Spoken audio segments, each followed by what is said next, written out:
এখন বোর্ডে একটা অপারেশনাল এমপ্লিফায়ার দেখতে পাচ্ছি। এটা একটা ইন্টিগ্রেটর, আর এই ইন্টিগ্রেটরের দুইটা ইনপুট দেওয়া আছে, একটা ইনপুট V1 আর একটা V2।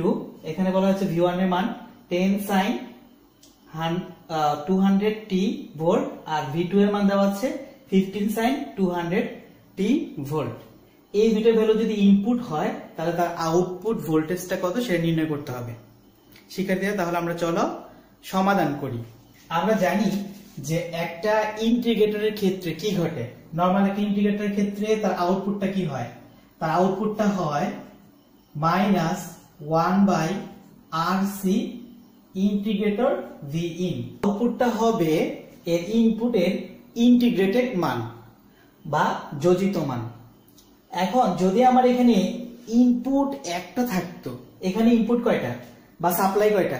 সাপ্লাই হচ্ছে এখানে সাপ্লাই দুইটা, ইনভার্টিং পাতে সাপ্লাই হচ্ছে দুইটা, একটা V1 একটা V2। আমি নরমালি যদি একটা থাকতো তাহলে ফর্মুলা হচ্ছে আমার এইটা। যেহেতু এখন দুইটা, তাই কাজটা কি করতে হবে? দুইটারই ইন্টিগ্রেটেড ভ্যালু একটার সাথে যুক্ত করলে আমি পাবো হচ্ছে আউটপুট ভ্যালু। কিভাবে আমি একটু দেখাচ্ছি। এইটা হচ্ছে নরমালটা। এখন যখন আমি ডাবল দেখলাম তার ফর্মুলাটা কি হতে পারে? 1/1R1C integration V input. Input এখানে দুইটা না, তাহলে আমি একটা দিলাম Vin1, তারপর হচ্ছে প্লাস, এরপর আবার মাইনাস দ্বিতীয় অংশের জন্য 1/RC। আর বলতে এখানে কি দ্বিতীয় R2 ধরলাম। আচ্ছা, ইন্টিগ্রেশন Vin2। তার মানে হচ্ছে এইটা আর এইটা দুইটা, এইটা এই ইনপুটের জন্য একটা ইন্টিগ্রেটেড ভ্যালু, এই ইনপুটের জন্য একটা ইন্টিগ্রেটেড ভ্যালু। দুইটা ভ্যালুকে একসাথে যুক্ত করলে যেটা পাবো সেটাই হচ্ছে আলটিমেটলি আমার আউটপুট মান। এখন এটা এখানে কি আছে? মাইনাস আছে, প্লাসে মাইনাসে গুণ করলে কি হবে? এটা মাইনাস হয়ে যাবে। তাহলে লাস্ট সূত্রটা কি দাঁড়াচ্ছে? V0 equals to -1/RC। এখানে আমি একটু মানটা ধরে নিই। এটা যেহেতু V1, এটা নাম ধরে হচ্ছে R1, এটা হচ্ছে V2, তাই এটা হচ্ছে R2, আর এটা হচ্ছে আমার C। তাহলে এখানে আমি লিখবো হচ্ছে R1C ইন্টিগ্রেশন V। এখানে V আমি ইনপুট ধরছিলাম 1 2, কিন্তু নামই দেওয়া আছে, এটা নাম কি? V1। তারপর হচ্ছে এখানে লিখবো হচ্ছে DT। এরপর মাইনাস ইন্টিগ্রেশন কেন DT? কারণ এখানে যে ভ্যালুটা থাকবে সেটা T এর রেসপেক্টে আমার কি করতে হবে? ইন্টিগ্রেশন করতে হবে। এখানে যদি আমি ইন্টিগ্রেশন দেখাইছি, কিন্তু মূল কথা হচ্ছে ইন্টিগ্রেশন করতে হলে তো অবশ্যই একটা অপারেটর লাগবে, তাই না? এখানে dx লাগতো, dx বা dt। আমরা যেহেতু টাইমের সাপেক্ষে করি তাই এখানে আমরা dt ধরবো। ওকে, আচ্ছা, তাহলে এই যে ইন্টিগ্রেশন করতে হলে এই অংশটুকু আর এই অংশটুকু হচ্ছে ইন্টিগ্রেশনের অপারেটর। ইন্টিগ্রেশন করতে হলে এইটুকু লাগবে। আচ্ছা, এখন দেখো, তাহলে এইটা প্রথম অংশটুকুর জন্য আমি একটা আউটপুট পেলাম। তারপর হচ্ছে মাইনাস কেন? আমি এখানে যে বলছিলাম প্লাস, প্লাসে মাইনাস এটা মাইনাস হবে। এরপর দ্বিতীয় অংশ 1/R2C ইন্টিগ্রেশন V2 dt। তাহলে এইটাই হচ্ছে আমার আলটিমেটলি এইটার সূত্র হবে। তাহলে চলো আমরা এখানে আমরা মানগুলো বসিয়ে দিই, বসিয়ে পরবর্তী পদক্ষেপে যাই। শিক্ষার্থীরা, জাস্ট মানগুলো বসিয়ে দিও আমরা। -1/RC R1C, R1 কত? 0.75 mega ohm, 0.75 mega 10 to the power 6। আর C এর মানটা কত? C এর মান সবসময় সমান, কারণ দুই ক্ষেত্রে C একই ভ্যালু। তাই C হচ্ছে 2 × 10 টু দ্য পাওয়ার -6। এইটুকুর কাজ শেষ। এখন হচ্ছে ইন্টিগ্রেশন চিহ্ন, ইন্টিগ্রেশন V1 মানে এইটার মান কত? এটা মান হচ্ছে 10 sin 200t। আর কি বলছিলাম? অপারেটর হিসেবে কি বসবে এখানে? মানে কার রেসপেক্টে করতেছি সেটা হচ্ছে t এর রেসপেক্টে, তাই dt টাইমের সাপেক্ষে। এরপর মাইনাস, আমি ওখানে জায়গা নিচ্ছি না তাই আমি নিচে লিখছি। মাইনাসটা ওখানে দিলাম 1/R2। R2 এর মান কত? 0.5 m 10 to the power 6 into C তো ওইটাই পূর্বেরটা 2 × 10 ইনভার্স 6 ইন্টিগ্রেশন। এরপর কি আসবে? এখানে আসবে V2 মানে কোনটা? এইটা।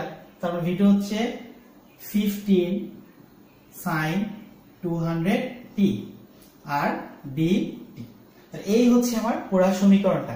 এখন আমি যে কাজটা করব, এই টোটালটুকু যে একটা ভ্যালু সেটা আমি নিয়ে বের করে নেব, কারণ এটা বারবার প্রতিটা লাইনে টানা অনেক কষ্টকর, তাই এইটার ভ্যালুটা কত, এইটার ভ্যালুটা কত আমি বের করে নিচের লাইনে এখন লিখছি। এই মাইনাসটা থাকবে -0.67, এই টোটাল টুকুর ভ্যালু। এরপর ইন্টিগ্রেশন দিয়ে আমি মানটা লিখে রাখছি 10 sin 200t। এরপর পরবর্তী মাইনাস এইটুকু, এই পুরাটুকু ক্যালকুলেশন করলে তার মান আসবে 1, তাহলে 1 ইন্টিগ্রেশন পরেরটুকু কত 15 sin 200t dt। এখানে একটা dt মিস গেছে, যদি এটা আমরা একটু দিয়ে নিব dt। এরপর লাইনটা কি আসতো, এরপর লাইন হচ্ছে মাইনাস ঠিক রইল এটা 67। আমি ইন্টিগ্রেশন করব একটা ভেরিয়েবলের, এই কনস্ট্যান্টের আমার কোনো দরকার নাই এখানে, তাহলে কনস্ট্যান্টকে আগে এই পাশে নিয়ে আসলাম 10, এই পাশে নিয়ে আসলাম। এখন কি আছে sin 200t dt মাইনাস আবার এই 15 কে এই পাশে নিয়ে আসলাম, 15 কে 1 দিয়ে গুণ করলে 15 থাকবে, আর ইন্টিগ্রেশন sin 200t dt। এখন আসো এটু ক্যালকুলেশন, এটা করলে কত হবে -6.7 ইন্টিগ্রেশন মানে কি, sin এর ইন্টিগ্রেশন মানে হচ্ছে মাইনাস cos, sin এর ইন্টিগ্রেশন মানে কি মাইনাস cos। আমি একটু এখানে লিখছি integration of sin x dx, এটার অ্যান্সার হবে -cos x। আর যদি উল্টা হইতো, উল্টা মানে কি ইন্টিগ্রেশন অফ cos x, তাহলে এটা হইতো cos x dx, আর এটার মান হইতো শুধুমাত্র sin x। এখন আরেকটা ফর্মুলা আমরা দেখবো, সেই ফর্মুলাটা হচ্ছে এখানে শুধু যদি sin x না হয় আরেকটা বের হইতো, যেমন দেখো integration of sin bx dx, তাহলে কি হলো আগে শুধু sin x ছিল তাই -cos x বসছে, কিন্তু এখন তো শুধু এখানে sin না, sin এর সাথে কি আছে একটা b আছে, তাহলে কি হবে দেখো প্রথমে লিখবো -cos bx, এখানে যেই ভ্যালুটা থাকবে কনস্ট্যান্ট হিসেবে x এর সাথে তাকে দিয়ে আমার কি করতে হবে, তাকে আরো ভাগ করতে হবে, এটাই হচ্ছে নিয়ম।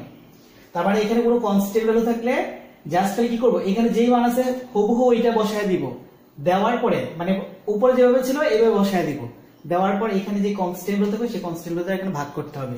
এখানে b আছে তাই b দেয়া ছিল, এখানে b এর পরিবর্তে যদি 5 থাকতো তাহলে এখানে আমি 5 দিয়ে ভাগ করতাম, এখানে 5 দিতাম, জাস্ট এখানে যে কনস্ট্যান্ট ভ্যালু থাকবে সেখানে সেই কনস্ট্যান্ট ভ্যালুটা বসাইতে হবে। এটা ছিল আমাদের ইন্টিগ্রেশনের ফর্মুলা। এবার আসলে তাহলে sin এটা কি লিখবো, sin এটা লিখবো হচ্ছে -cos 200t, তার মানে হচ্ছে sin থিটাকে ইন্টিগ্রেশন করলে সেটা হচ্ছে কি -cos থিটা। এবার আসো এর সাথে কি আছে, এটা কিন্তু শুধু আমি বলছিলাম যে x এর সাথে কে, এটা কনস্ট্যান্ট কে 5, তাহলে এখানে আমি x এর সাথে কি করছি, তাই x এর সাথে একটা কে আছে চিন্তা করছি, এখানে আমি কাজ করছি তার সাথে t এর সাপেক্ষে করছি, তাহলে t এর সাপেক্ষে যদি চিন্তা করি তাহলে দেখবো t এর সাথে কি আছে, t এর সাথে ছিল 200, তাই আমার কাজ হচ্ছে 200 দিয়ে এখানে একটা ভাগ করে দেওয়া। এরপর আসলে a মাইনাস, তারপরে এইটুকু কাজ শেষ কিন্তু ইন্টিগ্রেশন। আবার এই 15 রইল, sin ছিল, sin ইন্টিগ্রেশন হচ্ছে -cos sin থিটা মানে -cos থিটা, কিন্তু থিটা তো এখানে এটার সাথে আবার কি আছে কনস্ট্যান্ট কত 200, তাহলে 200 টা এখানে দিতে হবে, তাহলে এইটুকু হচ্ছে আমার কাজ। এখন আমি মূল অংশটা কি করব দেখো, এটা মাইনাস হচ্ছে কি হবে প্লাস হয়ে যাবে গুণ করলে, হ্যাঁ এটা কিন্তু এটা বিয়োগ ভেবো না, এটা কিন্তু এটার সাথে কি অবস্থায় টাইমস গুণ অবস্থায় আছে, তাহলে এটার সাথে গুণ করলে কি হবে 6.7 পজিটিভ, নিচে হচ্ছে 200, আর এখানে cos 200 পাই মাইনাস এখানে মাইনাস হচ্ছে এটা কি হবে প্লাস, তাহলে 15 নিচে ভাগ হবে 200 দিয়ে, আর এখানে হবে কত cos 200t। এখন এইটা দিয়ে এটাকে ভাগ করব, এটা দিয়ে এটা ভাগ করব, ভাগ করে একটা ভ্যালু পাবো, তারপর আমি দুইটা একসাথে যোগ করে দিব, একটু ক্যালকুলেশন করলে পাবো 0.033 cos 200t আর প্লাস এইটুকু করলে মান পাবো 0.075 cos 200t। টোটাল ক্যালকুলেশন যদি করি তাহলে আমরা ভ্যালু পাবো 0.1085 cos 200t। তাহলে এইটাই হচ্ছে আমার আলটিমেট আউটপুট ভ্যালু, অর্থাৎ এই ইন্টিগ্রেটরের দুইটা ইন্টিগ্রেটরের সমন্বিত আউটপুট ভ্যালু হচ্ছে কত 0.1085 cos 200t। টি। শিক্ষার্থীরা ধন্যবাদ সবাইকে।